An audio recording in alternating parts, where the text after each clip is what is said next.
Hey, what's up, guys, and welcome to another episode of Gamescript, looking at the Atlanta Falcons versus the Tampa Bay Buccaneers. And there's one guy on this slate that stands out as having the best matchup, and he is currently not even the top three as far as ownership projection in the captain. And I'll get into it right after this.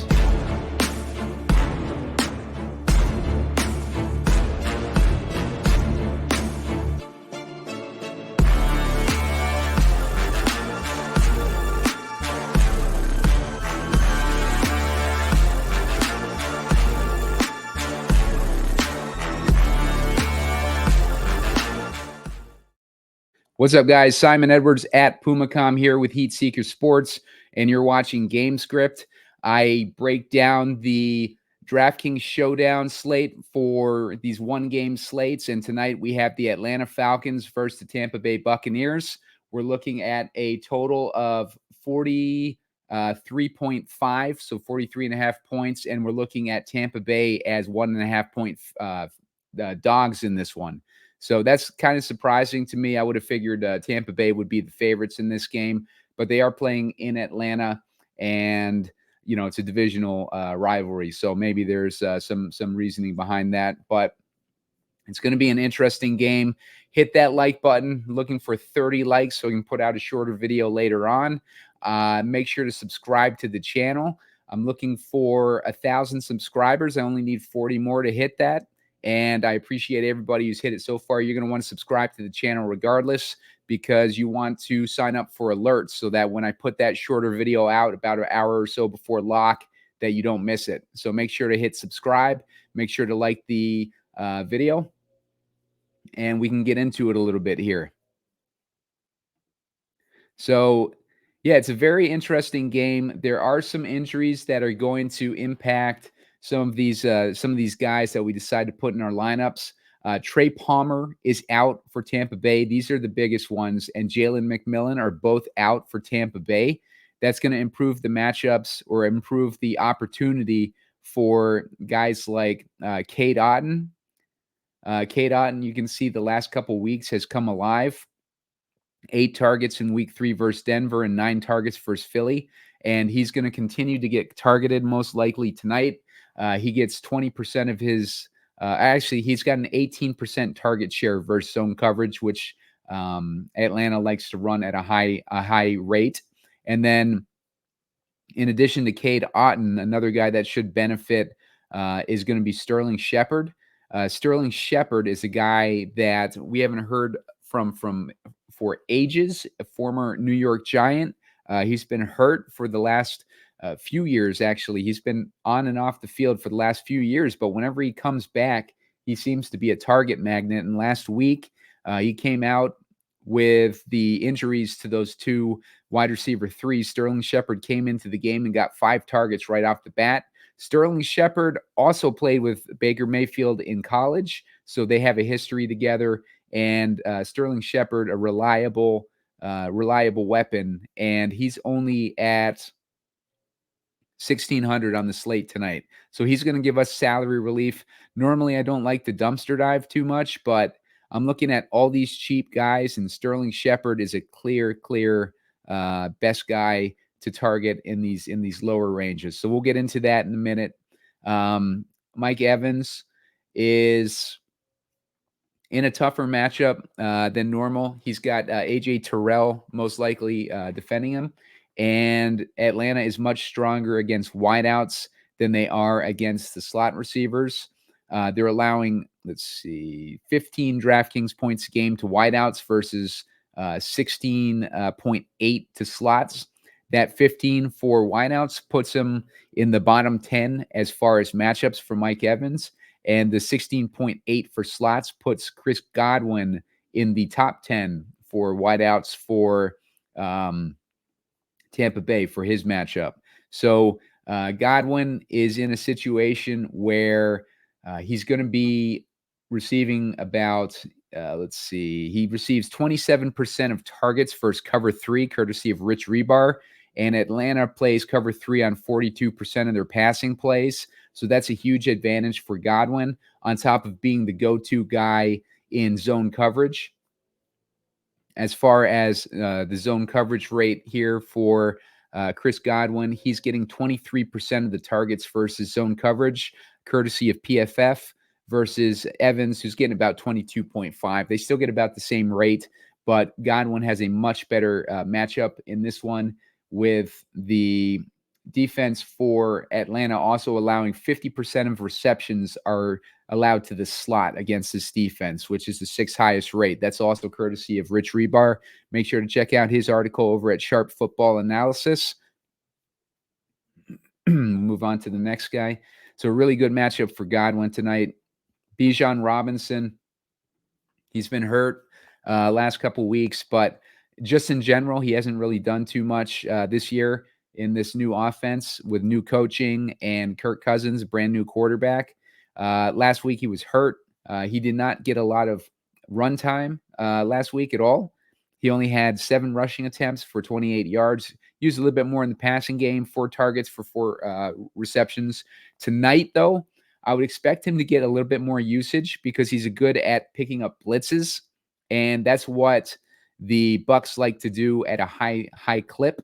They like to blitz at a very high rate.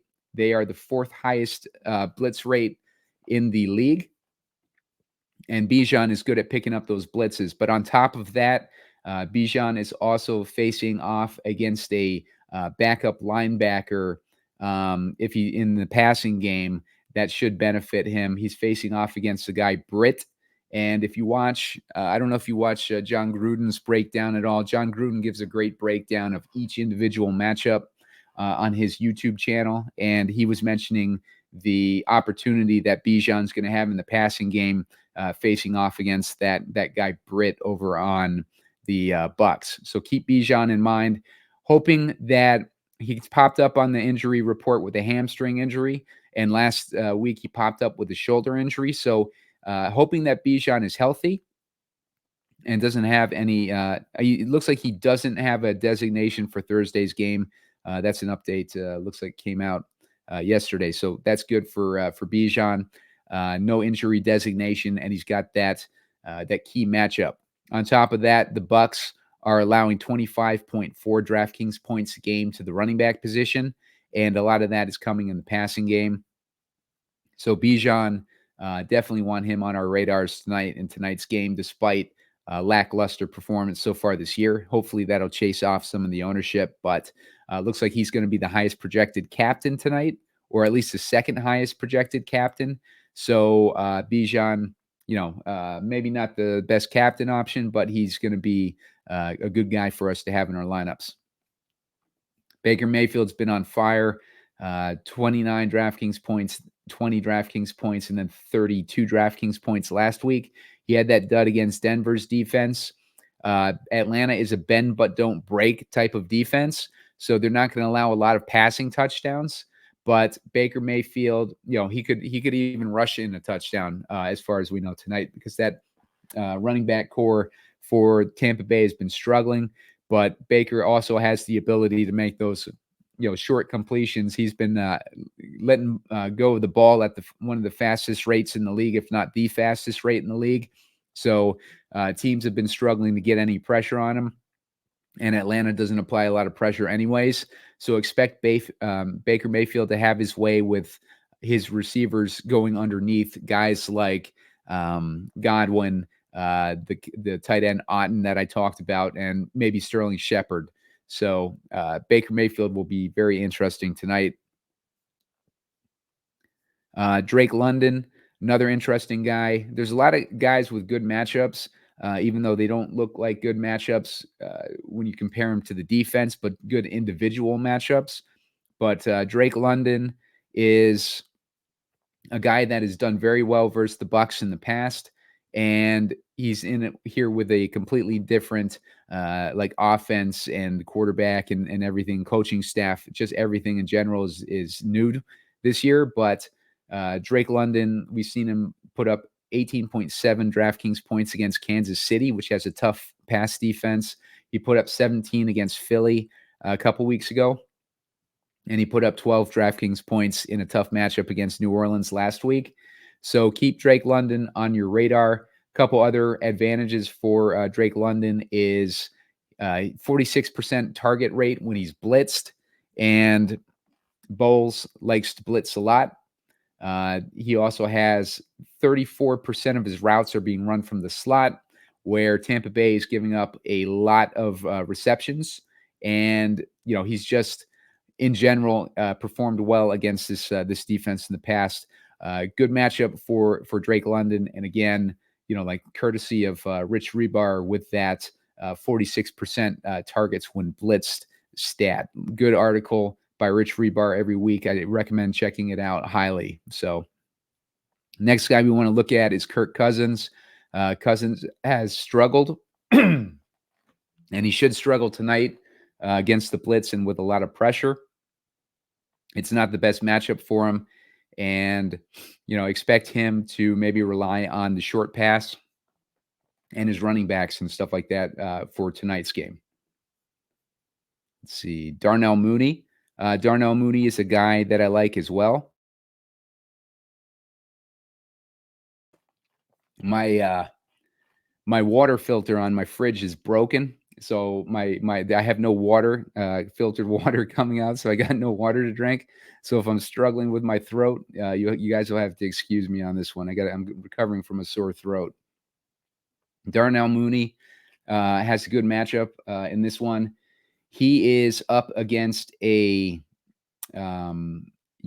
secondary that he can beat. Darnell Mooney is shown to be a reliable second receiver on this offense, and he's basically taken that role over from Kyle Pitts, who's been non-existent. And as far as the points allowed, Tampa Bay is allowing 17 DraftKings points a game to wideouts this year. Darnell Mooney, another guy who runs a lot from the slot. He runs about 39% of his routes from the slot. So all these guys on Atlanta are going to have that slot advantage.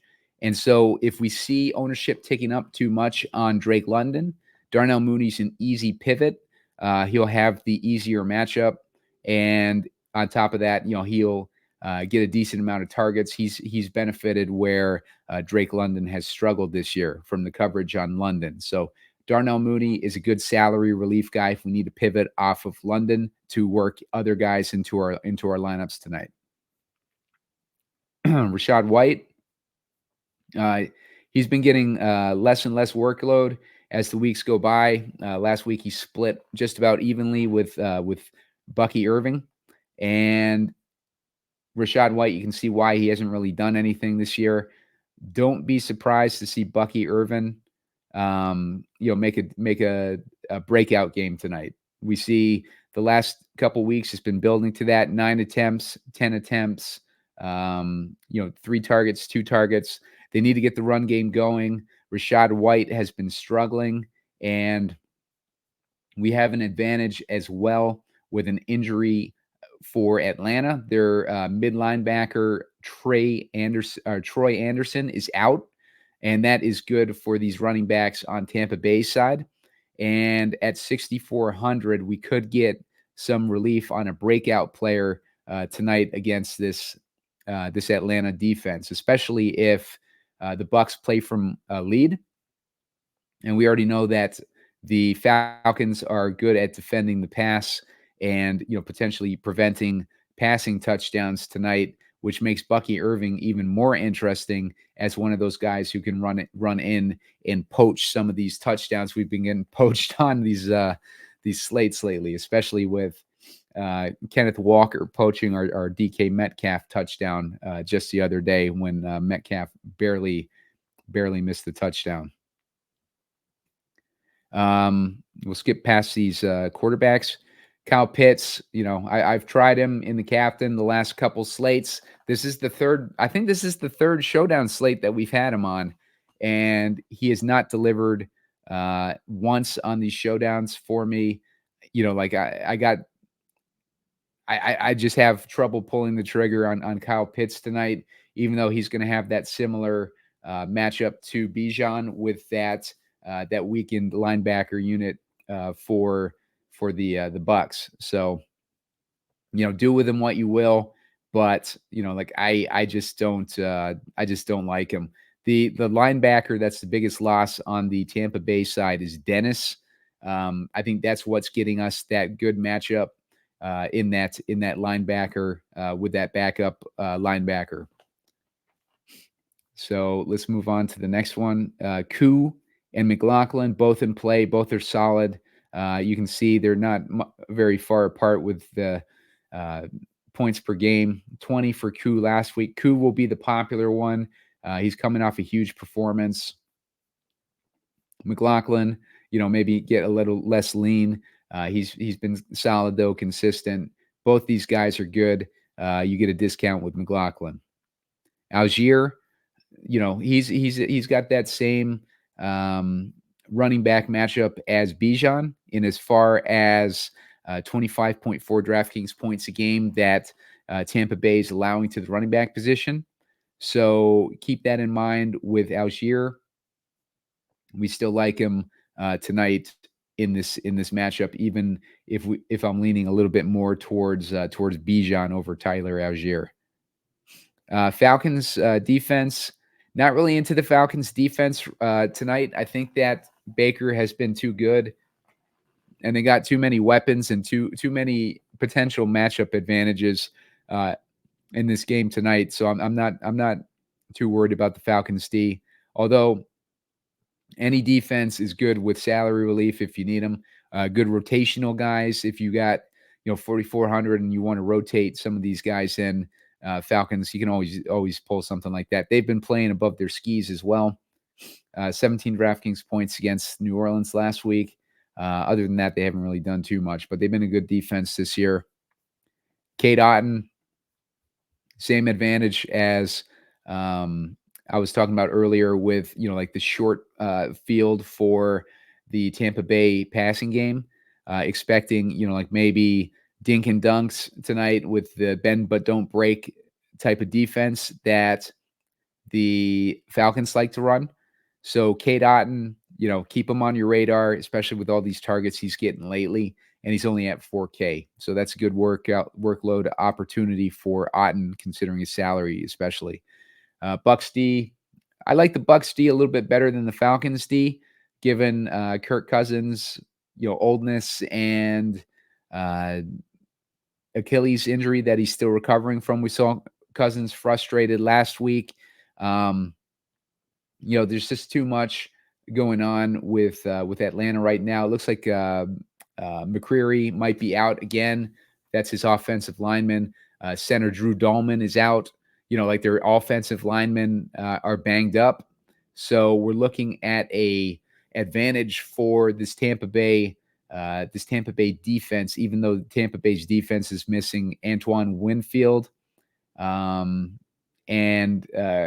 Kalijah Cansey are both out. So and then that linebacker injury that I was talking about. So they got a pretty banged up defense, but I still like this defense. I think in this matchup against Kirk Cousins, although I'm not rushing to put him in. They're a rotational guy, just like the Falcons. Ray McLeod's getting a decent amount of work as well. Another guy that can benefit in that short area passing. 11 DraftKings points last week. He's been getting a bunch of targets, but he hasn't really been putting up any fantasy points for us. So Ray McLeod, a good guy to keep on the radar in the player pool, but not necessarily the guy that we want to start tonight. Other than that, Sterling Shepard, the only other guy that I like at this range, 1,600 tonight. So 5 targets, 3 receptions. He's got that shower narrative going with Baker as well, having both played college ball together. So Sterling Shepard is interesting tonight. So let's get to building this thing. One thing to keep in mind too with this game, there's a lot of shower narrative with the coaching staffs, reverse shower narrative, because the offensive coordinator for Tampa Bay has a history with the Raheem Morris and the offensive coordinator that came over from the Rams. They all were on the Rams together, and Raheem Morris obviously familiar with Baker Mayfield. Baker Mayfield had a short stint over in Los Angeles. So these teams are familiar with each other despite being in completely different divisions and everything like that. There's a lot of familiarity in this game, which could impact probably advantage to the Atlanta defense a little bit more so than anyone, which might be why we see Atlanta as the favorites in this game. Despite this matchup, to me, like the feel of the momentum of the teams, the look at their rosters and everything like that, the weapons, the way that their players are playing right now, I really feel that there is an advantage for Tampa Bay. I feel like Tampa Bay is playing from a perspective of nothing to lose, even though they're in first place, versus Atlanta that had a ton of pressure on them coming into the season as favorites to win the division. And Tampa Bay right now is just playing carefree ball, and they're balling out right now. So let's take a look at the potential chalkier build. I think Drake London might be the highest projected captain. No, it's looks like Bijan. So I don't hate Bijan. He's got a good price. He fits in that captain pretty easily. I'm going to get Godwin in there too, because Godwin, I think, has the clear best matchup on the slate. Make sure to hit that like button. Give me the 30 likes. I'm going to build all sorts of lineups here. Make sure to subscribe to the channel. Subscribe to the channel because you're wanting to sign up for alerts. When you do that, help me get over 1,000 subscribers. I'm only about 40 subscribers left till I hit that mark. So I appreciate that. And hopefully we can get there by the end of this week. We should be able to, based on the rate of subscribers I'm picking up. But help me out. Hit that subscribe button. That's huge. All right, Bijan, Godwin. I tend to lean Baker Mayfield over Kirk Cousins if I want to put a quarterback in this lineup. And for the sake of this build, let's throw him in there. He's also 9,600. I think from this point we got Bijan in there. Cousins, like maybe he's thrown to Bijan as the short passing guy. We got Baker to Godwin. They're dinking and dunking.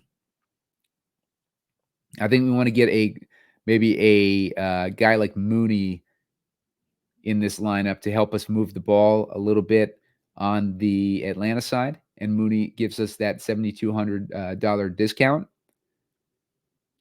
Let's put in Sterling Shepard to see where that gets us, knowing Sterling Shepard will have opportunity. Tonight, too, I was seeing a heavy favorite not a heavy favorite, but more ownership leaning to 4-2 Atlanta builds than 4-2 Tampa Bay builds. I tend to lean everything I've built so far. I've been leaning 4-2 Tampa Bay. This is going to put us in a situation with 6,900 left where we can rotate guys like White, Irving, who have that injury to the Atlanta side that I mentioned earlier. Let's see.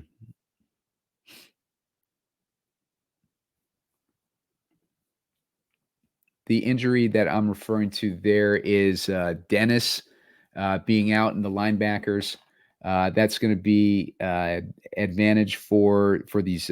Sorry, it was. Let's see. Yeah, Dennis being out. Anderson benefits. Oh no, sorry, Anderson being out. Anderson is on Atlanta. I got my teams mixed up. Troy Anderson on Atlanta is good for our Tampa Bay running backs here. So White and Irving, they're going to have a little bit better matchups in this one, despite the Atlanta defense being stout against the run.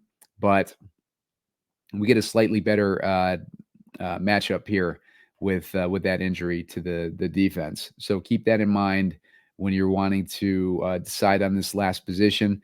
If you think that Irving breaks out tonight, has an opportunity to break out, then I like him better than White. I think I'm leaning more Irving than White regardless. Leave a little bit of salary on the table too with that one. You could come down and get Pitts if you want to. You also got Koo and you got McLaughlin. Algiers, another one. You got all sorts of good guys in this range. There's going to be a lot of guys to rotate to Otten even has a good matchup. So you got a lot of guys that you can go to. Sterling Shepard's going to unlock a lot for us tonight. If we wanted to put in, let's say we put in Otten, that way if you don't want Mooney, you can bump up to London or you can bump up to Cousins. So you got options there.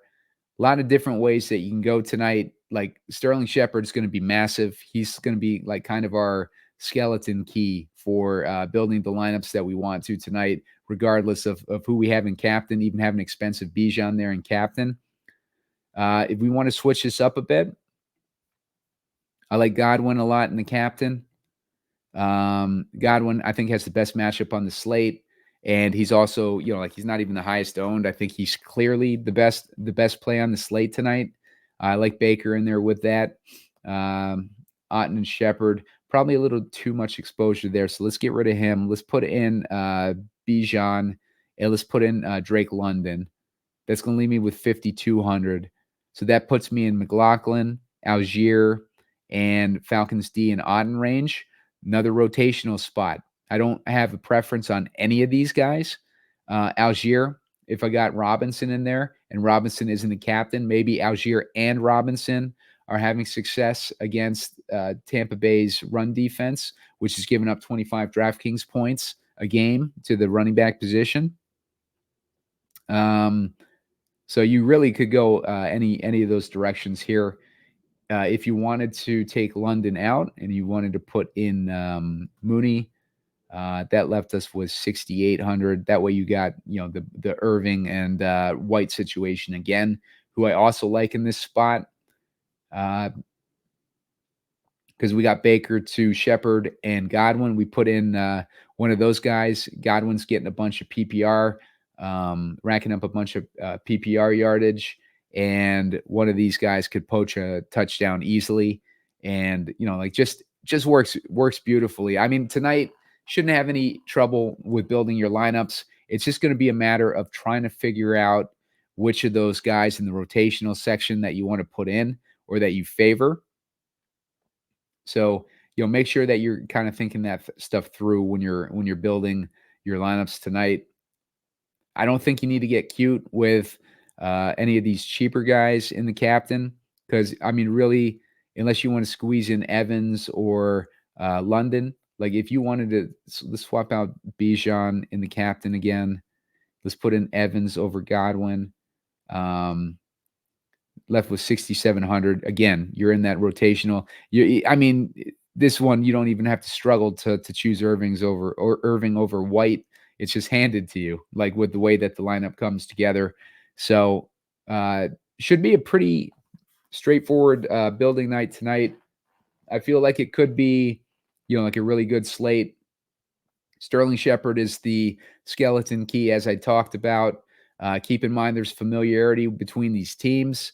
Godwin has the clear best matchup on the slate, in my opinion.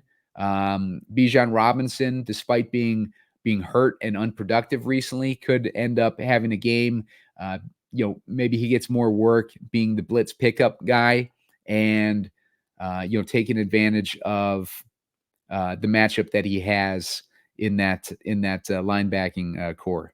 So that's it for this week, guys.